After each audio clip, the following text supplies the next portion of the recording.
It was a cold, rainy Wednesday night, and I was stuck working the late shift at Rustwood Diner, a tiny roadside eatery nestled deep in the farmlands of rural Nebraska.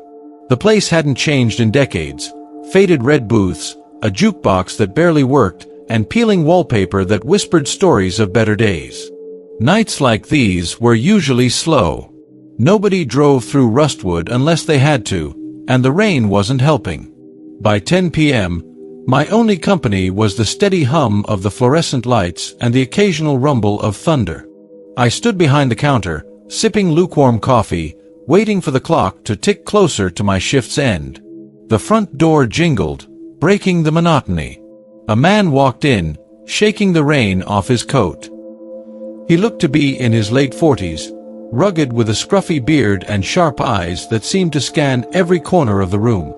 Behind him was a teenage boy, maybe 16 or 17, quiet and lanky. They both dripped water onto the linoleum floor as they approached the counter. "Evening," the man said, his voice rough. "Still serving?" "Yeah," I nodded. "Take a seat anywhere." They chose a booth near the window. The man sat facing the door, his eyes never resting for long on any one spot. The boy stared blankly at the rain-streaked window. Something about them felt off. But I shrugged it off. People passing through Rustwood often carried strange stories with them. I brought them menus and poured 2 coffees. The man barely glanced at the menu. "Just a couple of cheeseburgers and fries," he said. The boy nodded silently in agreement. As I jotted down their order, the man asked, "You work here long?" "About a year," I said. "Not much else to do around here." He grunted, then asked, "Live nearby?" The question caught me off guard. Yeah. Just a few miles down the road." "Quiet place, huh?" "Real quiet," I replied, forcing a smile. He nodded thoughtfully, his fingers tapping rhythmically on the table. The boy remained silent, his gaze distant. As I walked back to the kitchen, unease settled in my chest. Maybe it was just the storm, but something about that man didn't sit right with me. I served their food and tried to keep things light. "Here you go. Best burgers in Rustwood. Not that there's much competition." The man chuckled, but the boy finally spoke, his voice barely a whisper. "We shouldn't have stopped here." The man shot him a glare. "Eat your food." I pretended not to hear, but the boy's words echoed in my head. Why did he say that? They ate quickly, the man finishing his meal before the boy had barely taken a bite. He slapped a few bills on the table. "Keep the change," he said gruffly. As they stood to leave, the boy looked directly at me, his eyes wide with something that looked a lot like fear. "Lock your doors tonight," he said quietly. Before I could respond, the man grabbed his arm and pulled him toward the door. I watched them disappear into the rain, my heart pounding. The boy's warning replayed in my mind. "Lock your doors tonight." An hour passed, and the storm grew fiercer. The diner was empty, and I was getting ready to close up when the door jingled again. It was the man, alone this time. His coat was drenched, and his expression was darker. "Forget something?" I asked, trying to keep my voice steady. "Yeah," he said, his voice low. "Mind if I sit for a bit?" "Sure," I said reluctantly, pointing to the counter. He sat down, his eyes fixed on me. "Quiet night, huh?" "Yeah," I said, wiping down the counter. "You lose the kid." He didn't answer right away. Had to drop him off somewhere. A chill ran down my spine.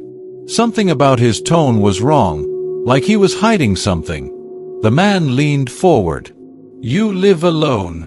My heart skipped a beat. "No," I lied. "Roommates waiting for me." He smiled, but it didn't reach his eyes. "That's good. Safer that way." I forced a laugh. "Yeah, guess so." The rain pounded against the windows, and thunder rumbled in the distance. I glanced at the clock, desperate for my shift to end. "You should be careful out here," he said. "Lots of strange people on nights like this." "Thanks for the tip," I said, inching toward the phone. The door jingled again, and to my relief, a trucker walked in. The man stood up abruptly. "Guess I'll be going." He tipped his head at me and walked out into the storm. The trucker ordered coffee, and I tried to shake off the encounter.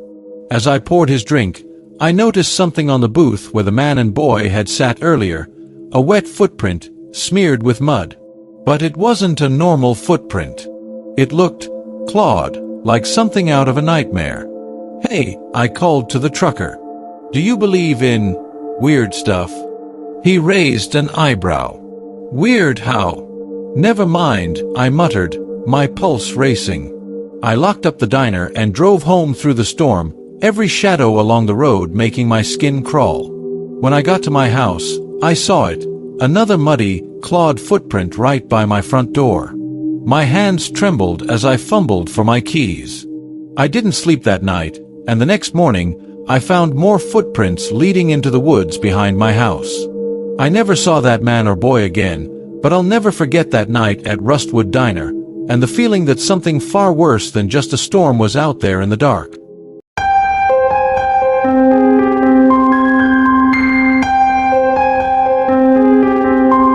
I used to work at a small restaurant located in a desolate part of town. Most of its business was during the day, but at night, when most places closed, this restaurant was the only one that stayed open. I worked the night shift, which was from 11 p.m. to 7 a.m.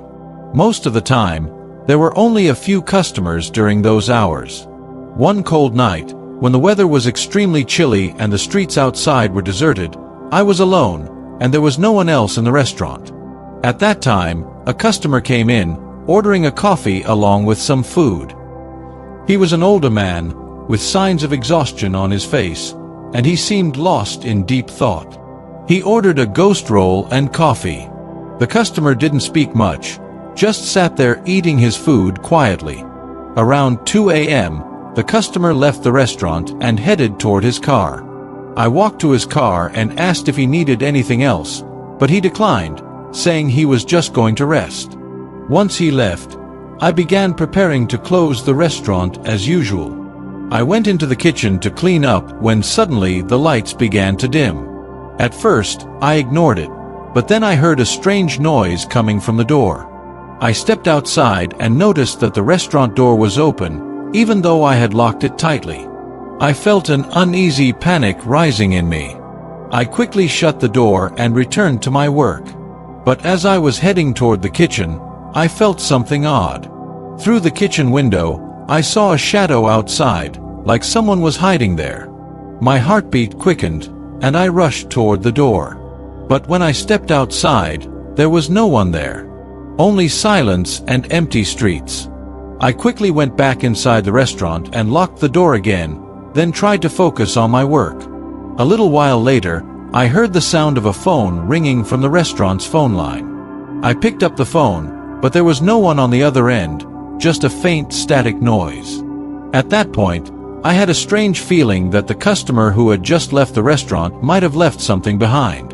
I went outside to check his car, but it was gone. It felt like he had never been there at all. It was as if everything that happened was just a dream.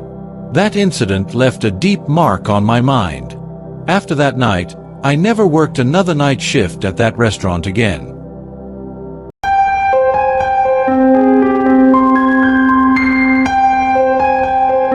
I had just started working at a small family-owned diner on the outskirts of town.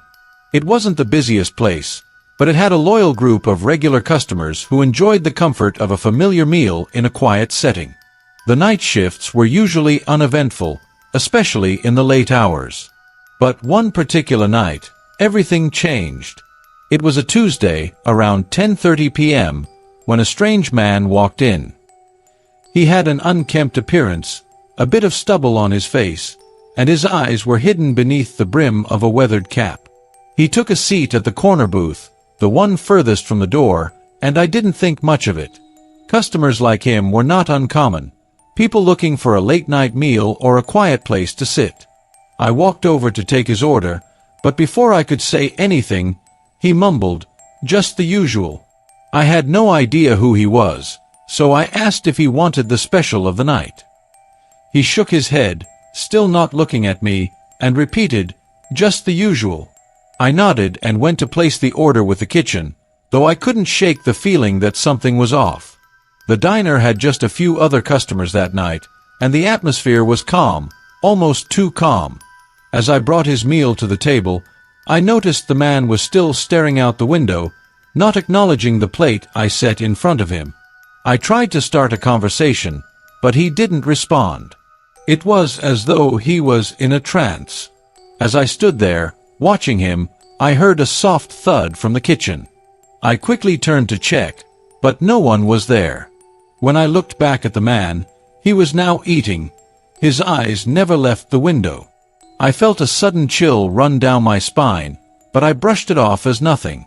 I decided to keep my distance, tending to the other tables and finishing up my closing duties.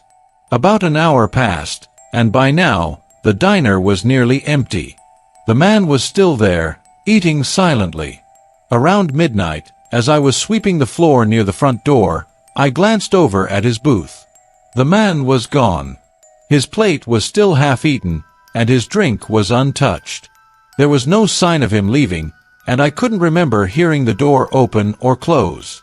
I checked the restroom, then the kitchen, but there was no trace of him. My heart started to race, and I felt a sudden wave of unease. I rushed to the back door to check the parking lot. No sign of the man's car. Just as I was about to lock up, I noticed something strange. On the corner booth, where the man had been sitting, was a small, folded piece of paper. I picked it up, and my hands trembled as I read the words. "I've been coming here for years. I never leave." A chill ran down my spine.